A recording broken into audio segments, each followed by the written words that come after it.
Hi, welcome to our podcast, Broker Banter Denver, where we are breaking down barriers to home ownership. I'm your host, Kim Davis, the real estate expert. And I'm Patrick Williams, the mortgage guy. We're here to inform and educate about the home buying and financing process. And on today's episode, we are going to talk about the new NAR, or National Association Realtor regulations and rules that are going to be updated when this comes out. It'll be updated 2 days prior, but on Saturday, the 17th, today is the 15th. And then we're also going to give you a mortgage interest update. Yeah, that sounds like a good show. I'm excited. So fake fall. It's going to be 90 in the next few days. You know, it's been, it was like 70s and it was 60s, wonderful. I was like overcast. But it's the beginning of August here. I mean, I expect 90s to go halfway through September. Like I don't start getting real excited, but it does kind of feel like we're at the beginning of the change. Like the mornings feel a little bit cooler. The days are definitely getting darker. I just read, and I told my family, who all like threw stuff at me when I told them, they're like, "You're such a Debbie Downer." Like, and I mean, I just saw it on the news, but it was like Sunday, we're at lunch or something. And I was like, "Did you guys know that today, so last Sunday, is the last time the sun will set after 8 p.m. So sad. Until next May?" And they literally like threw stuff at me. They're like, "You suck." And I'm like, it's not me. I'm not the one that makes the sunset before 8 p.m. Right. I'm just delivering the news. Was it like 7:57? Yeah, it was like, it was like 8 o'clock or 8:01. And then the next day was like 7:58. Yeah. So, bummer. My grass looks good though. Oh, our grass does not look good. It's getting there. It's getting better. It was hot and dry. We had a long spell of just real hot, dry weather. Do you remember last year? It was really, it was so rainy last year that it was like green. Most of Colorado was green. The whole summer it was great. We don't get that very often. It's typically pretty brown by 4th of July. You know what we're looking forward to is the CSU-CU game in Fort Collins. Yeah, go Buffaloes. Oh, go Rams. Rams should have won last year. That was a good game. That was last year. I'm hoping though that we have a real competitive game. Us too. If it is even close to what it was last year, it'll be great. That was the best game. Of course we'd like a win, but Of course. Yeah. No, I have to stick with my Buffs. I didn't go to CU, but growing up here and seeing the national championships in the early 90s, it's just I feel like we talked about it, but just tickets, that's a hard ticket to get right now.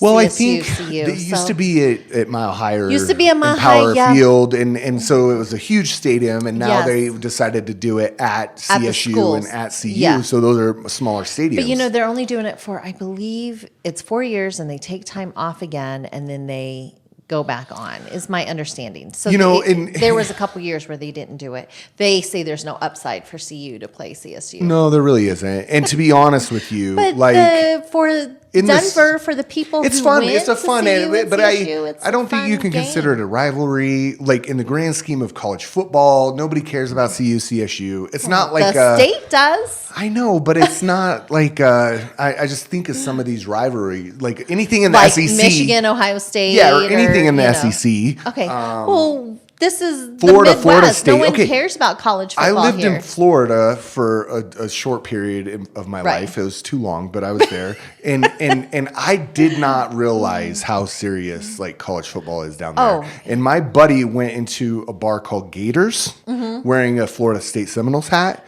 And I thought we were going to have to throw. Like, it was like, people were like, "What are you doing in here? You better leave or we are going to throw you out." It was funny. Intense. So talking about intense games, so Jay and I and his friends, we went to a Raiders Broncos game in Oakland. In Oakland? In Oakland. Did you get stabbed or shot? No, this was only, it was I think it was at the 2 years before they went to Vegas or something like that. It was recent because Jay was working in Mountain View. I have a good Raider joke. Do you want to hear it? Oh, okay. What's the difference between a vacuum cleaner and a Raiders fan on a motorcycle? Oh, no. Vacuum cleaner, the dirt bag is on the inside. Oh, my gosh. Oh, no. That is not okay. No, that's not okay? Oh, my gosh. Hopefully.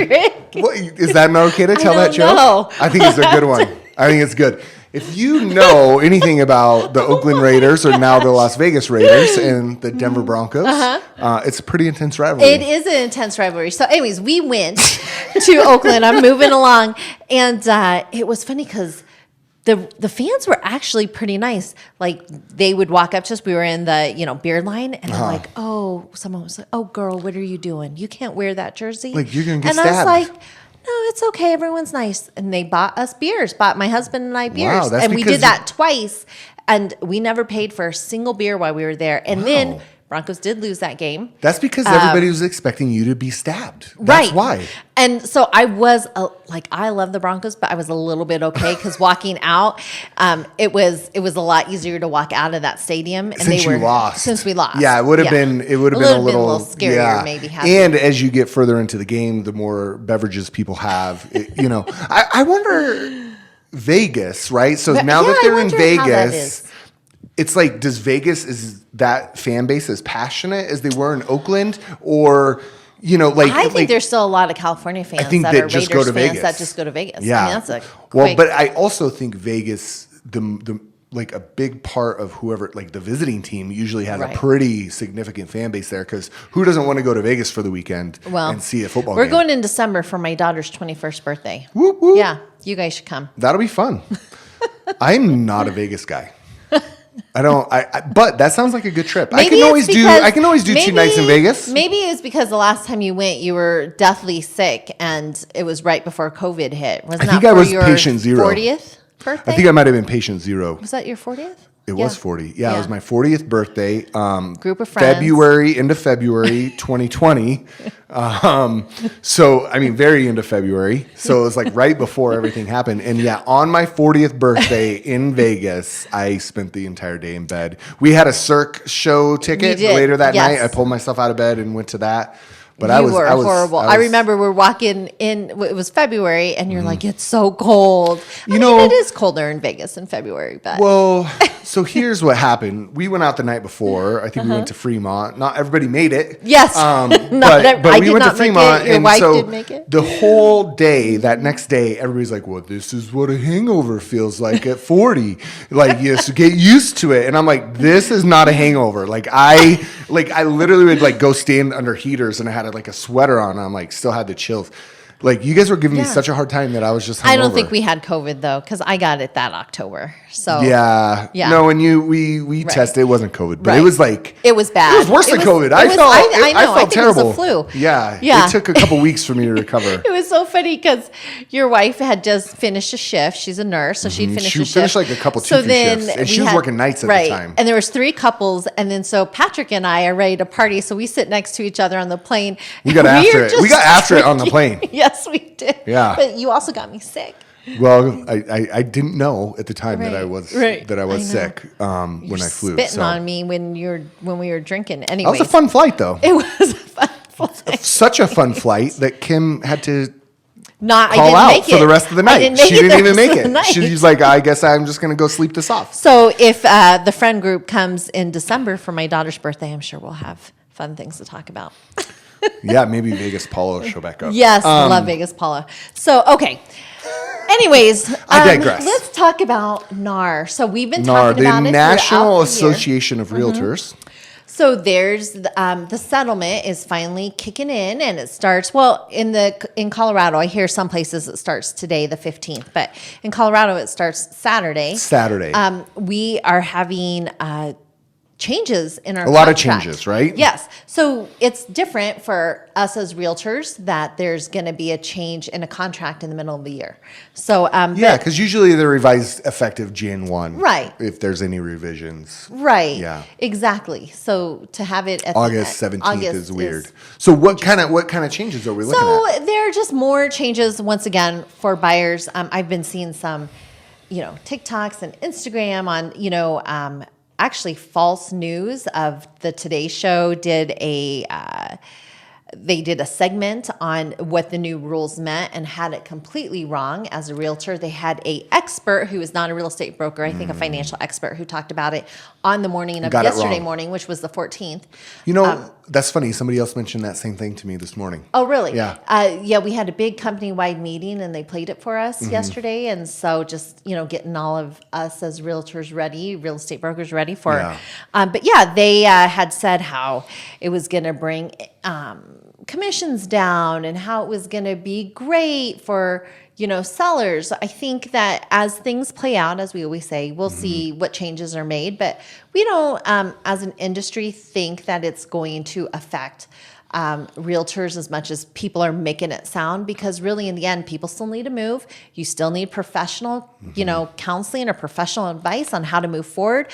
And so it really just is, buyers, as we've always said, are the ones that are going to need to be careful and to have, And so what is different is now in the MLS or like some of the sites that people look at. Multiple listing service. Correct, the MLS, multiple listing services. And that's usually why you want to get a realtor to kind of help you with that. Of course, a lot of people use, some of those big name sites. And there's a lot of them now. Searches. It used to be, I feel like there was a point in time where MLS was really it. Right, it was. And that's not necessarily and not the so case much anymore.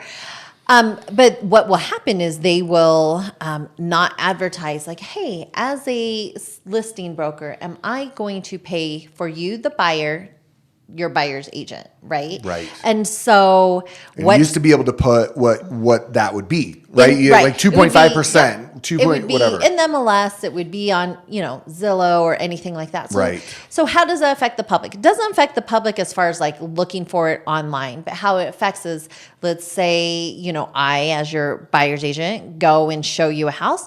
Oh, well, that's a new change too. You cannot walk into a house without a buyer agency agreement or some form of definitions. But most agents are going to make you sign a buyer's agency, even if it's just for one house. So what does that mean? If I'm looking to buy a house, I'm just kind of maybe in the beginning stages. Right. I'm not even pre-approved, which is a mistake. Right. But I'm not. Hey, I want to go look at this house. Yeah. Right. So are you walking through an open house, or you just you're driving through a neighborhood and you see a sign? Is that what happens? I call that agent and I say, ooh, I like this neighborhood. I've been kind of wanting to try to get into this neighborhood. I'd like to come and take a look at this house. Okay, well, let's say you call that agent. That agent will then have to disclose to you that, hey, I'm treating you as a customer, so that's not really, they'll probably still have you sign something before they can walk you through the house. Okay. But let's say that you find a listing and it's not the listing agent, same house, but you call a different agent and they say, okay, hey, they'll either have a conversation with you on the phone or before they walk you through the door and say, hey, you have to sign either a definitions page or you need to sign a buyer's agency page, a buyer's agency contract, even though it's just maybe for one house and you can do it per house. But we as realtors are not allowed to walk you as a buyer through a house anymore without some sort of contract. Yeah. That is a big change. That is a big change. So you did say, and I think one thing that maybe got missed there that I want to point out was if I'm driving through a neighborhood and I see a sign, I call that agent works for the seller. Correct. And so that's why she said you should really call a different agent that will represent you as a buyer, because that agent is working for the seller and anything you say to them is going to be used for the benefit of the seller. Correct. That's very correct. Okay. And I think a lot of people think that when this new law takes an effect in a couple of days, that, hey, we're just going to call the person on the sign. And like Patrick said, that is not helpful for you because they are not looking out for the best interest of the buyer, which is a fear of realtors that's what buyers will do. And so let's hope that doesn't happen. I think that's been, so I think one thing here that I've heard, I mean, the Today Show. Today Show, that's a high-level program. It's been on TV, a major network for years and years and years, and their expert got it wrong. Correct. So there's just a lot of misinformation out there that people are still trying to figure out what these rules mean, what it's going to mean going forward. And it's more important than ever that you work with somebody who knows what they're doing because there is a lot of misinformation out there. Correct. And so I think as far as the public is concerned, like there are some changes, like I said, in in all the contracts to buy and sell, which is, listing agent contract. So if you're going to, a buyer's agency contract between a buyer and, a realtor, you're going to have to really pay attention, or the realtor will, what is going to happen, like who's going to pay your agent, your buyer's agent. And so, and that the buyer will let you know before they walk through a house, or before you write a contract. They'll know, like, hey, they're only paying this percentage, or we're going to negotiate by commissions in so that you as a buyer are represented, and you're not bringing more money to the table, because we know as buyers, it's the toughest piece. It's right. You guys have a lot of cost. Yeah. And so to add an additional, 1% to 2% for a realtor could be the, might not be able to. Yeah. I mean, I've been saving, and I've got my 5% down payment, and now all of a sudden I'm required to bring another 2% to the table. Right. Or 3. Yeah. That's not, 2.5, 2.8, 3%. Of course, it's, it's negotiable. It's always negotiable. Yeah, it's always negotiable. But that's typically been the standard. We don't say standard. Oh, what do we say? That could be, price fixing, or, collusion a about historical rate. I don't know. There you go. Maybe that might be better. Okay. So we don't say standard. I think for me, what is so confusing is, are sellers still paying the buyer's agent then? I mean, let's just ask that question. Are the sellers or the seller's agent still paying the buyer's agent? So it is, I think sellers will think that they don't have to, and they never have had to in the past, right? It has always been negotiable. Know.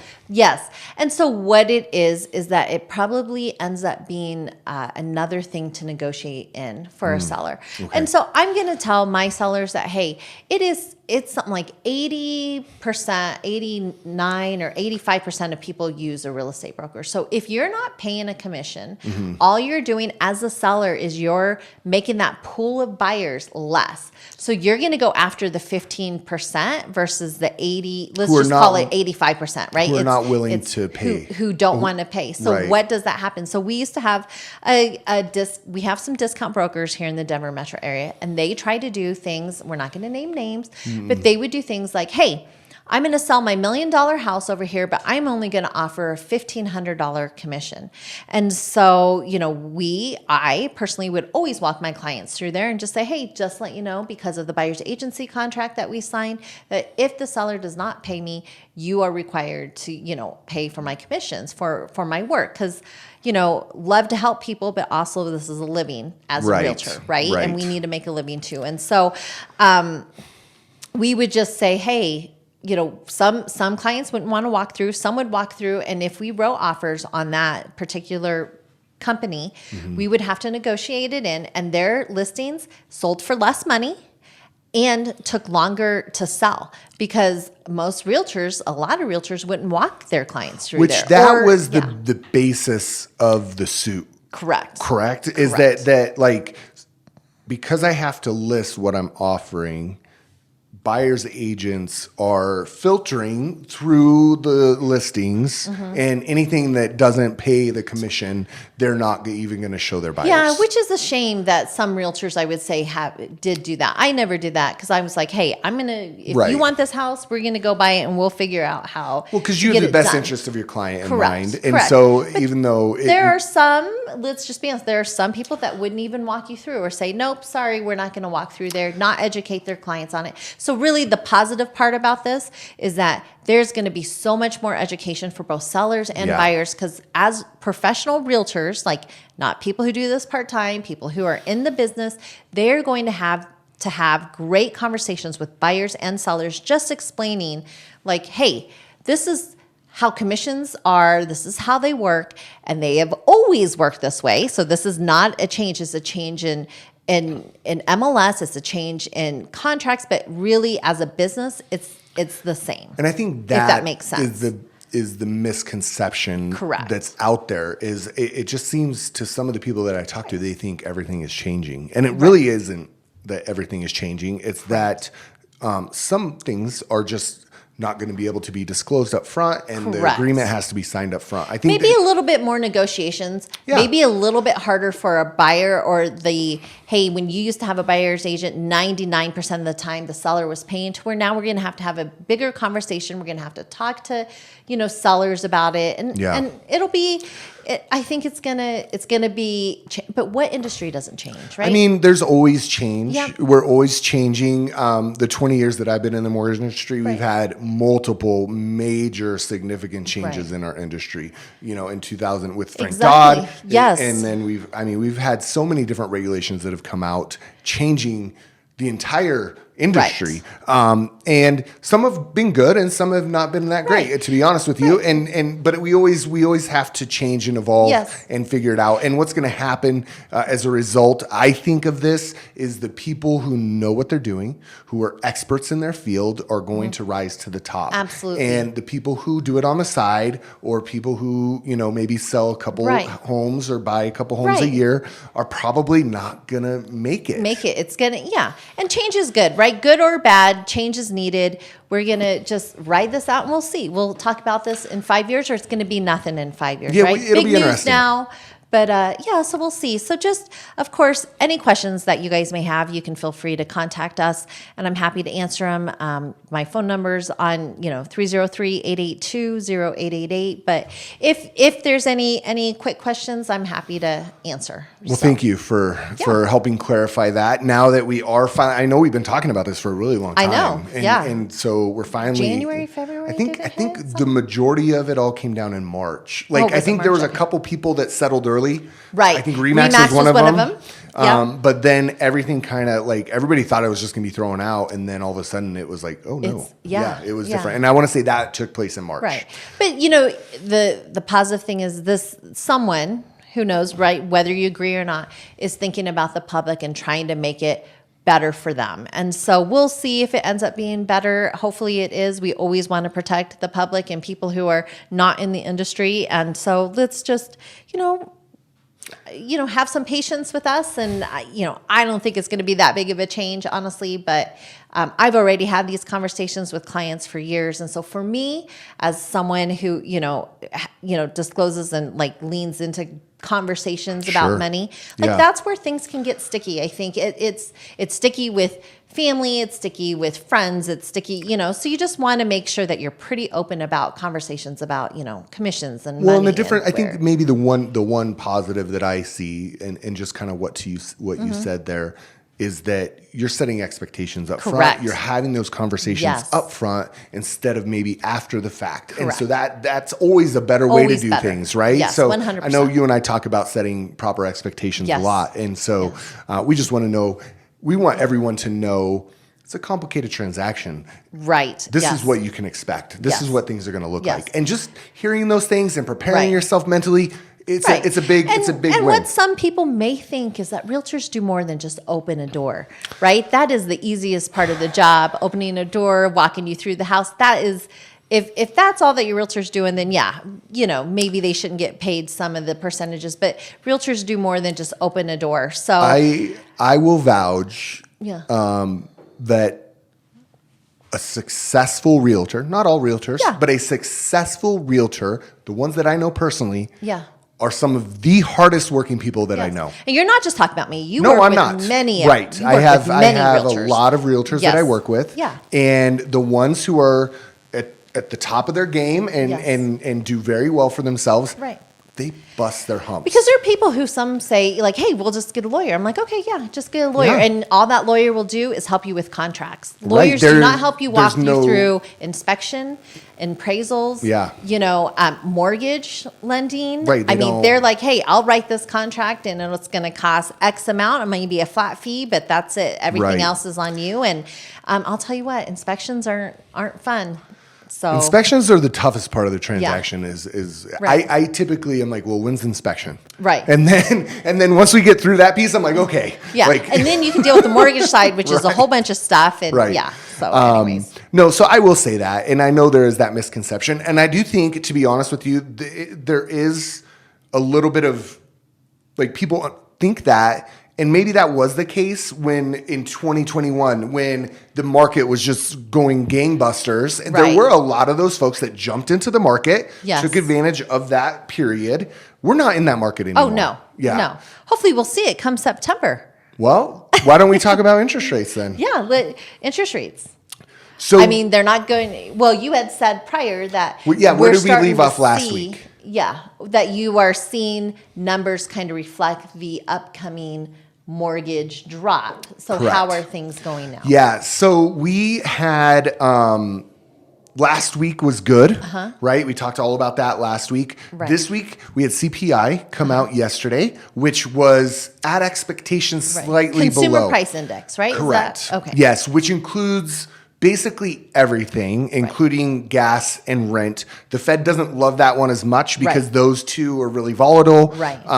But it is kind of the overall inflation number. Okay. It came in flat to slightly under what we expected. It's the lowest level it's been in, I think, since 2021. Really? So we're Wow. finally starting to see inflation ease, which is obviously a good thing. So yesterday was a good day on the market. Today, Good day for interest rates. Are they good I day actually for locked, stocks? Because usually they're different, right? It wasn't not always they're not always reverse. Oh, they're not. They're not Okay. always, but Okay. I think the market did okay yesterday. Okay. I don't I think didn't it pay took a attention, huge yeah. loss. Today's doing really well. Okay. But and that's Yay, 401ks. No, yay, yay. retirements. Yeah. But we had so CPI was good. I locked a buyer yesterday Okay. based off of that CPI number. Today we had retail sales come out, right? So retail sales is a good indicator of And the it's economic. down. Is it down? It Sorry. actually came in up. Really? Yeah. So we were expecting Retail sales, as in what people are spending in on retail stores. consumer Consumer goods. goods. Yes. So 1%. It came in at 1% versus 0.4% last month. Oh, so that's month over month. So it came in higher than what everybody was expecting. And then, But is that good for interest rates? well, no. I it's didn't not. think so. Weekly jobless claims came in and they were less than what was expected as well. So now all of a sudden people are like, oh, well, maybe the economy's fine. Right. Oh, Even, geez. so it's just, it's everything is so volatile right now. Oh, jeez. What I'll tell you is this though. All of the volatility, all of the different information that's coming in, where is the economy at? Where is the economy headed? We're still pretty much 100% certain there's going to be a rate cut next month. It Say seems that like with some hesitation. So maybe you should say 99%. maybe 99%. However, what happened yesterday was there was actually over a 50% chance of the Fed cutting rates by a half a point instead of a quarter. Oh. Over 50% Yay. chance. We're below 50% today. So we're still going to at least see that quarter, but now with these good retail numbers and jobless claims, people are like, well, maybe they won't have to cut it a half. Well, you know, one of my favorite, Barbara Cochran, who is on Shark Tank, she's a big real estate lady. I think she owns, I don't know if it's Cochran and Company, but she owns real estate. She's a lot of real estate. And so she keeps updates on the market, and she keeps continually saying she's going on like big news programs, and she's continually saying that if they hit 6 or below, and she's saying like 6, not like 6 1/4, but 6%, 6.00 or below, that we're going to see a frenzy. I don't disagree with her. You and I have been saying that for the entirety of this podcast. Yes, we have. And I think we have a good chance of seeing those numbers in the first quarter of next year. There's some margin that we're paying additional, and that's going to start coming down. So I really see there's a good chance that we will be very low 6 and possibly high 5. Yay! By March. Fives, by March. Yes. So I thought this was interesting that she said. So this was an article from in Business Insider, and I just need to find it. Give me a second. But where she talks about how everyone thinks that you know you should wait for interest rates, and as we keep saying, no, don't wait, because the prices of homes are going to go higher. That's right. And so let me see if I can Date the just rate. find- marry the house. That's right. And there's actually a calculation that we could look at that was really amazing.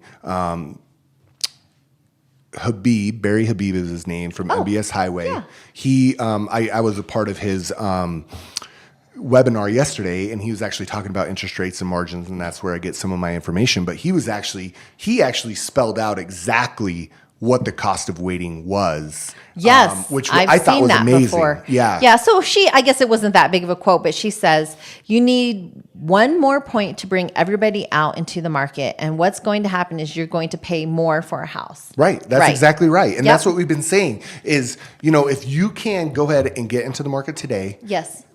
save yourself the pain of that seller's market where Correct. you're competing with a bunch of other buyers. Exactly. Get in now and capture that equity Right. before the run up. Like, Yes.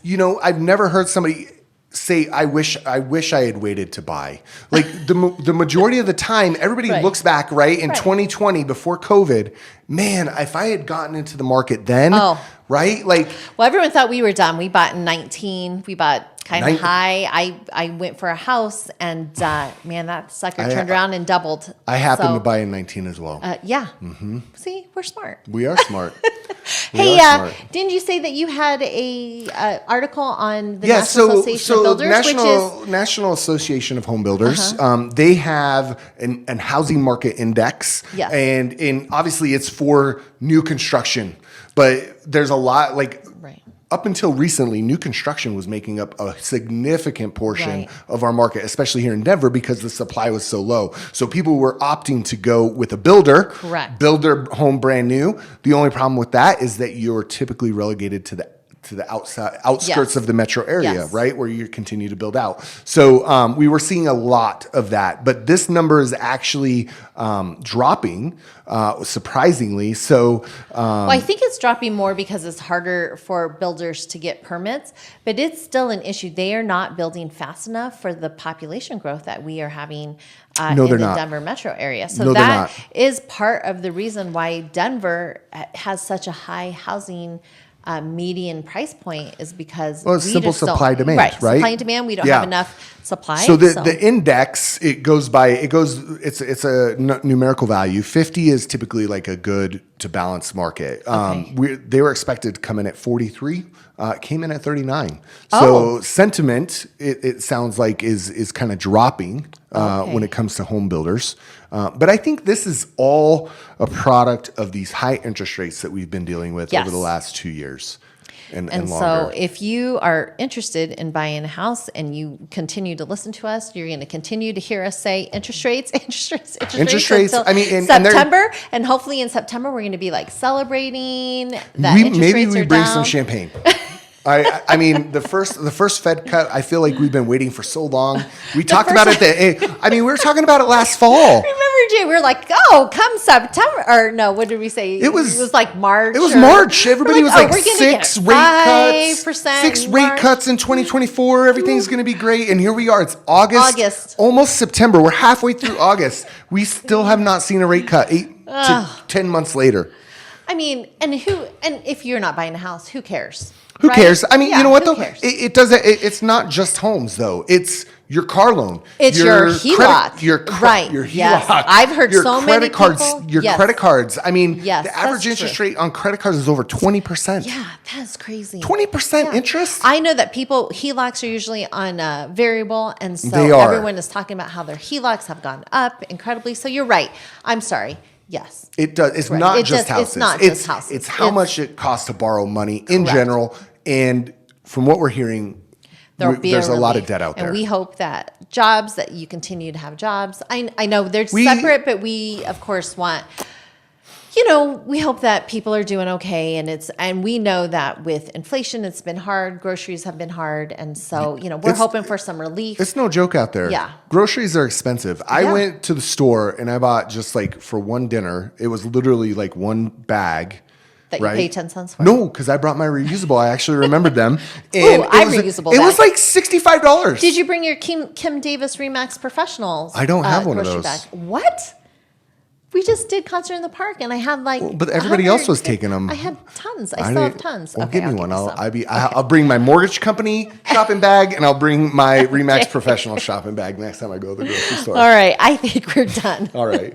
Well, if you have found this podcast useful anyway, or even entertaining, give us a like, share us. You can find us on YouTube, Spotify, and iTunes. Bye. See you next week.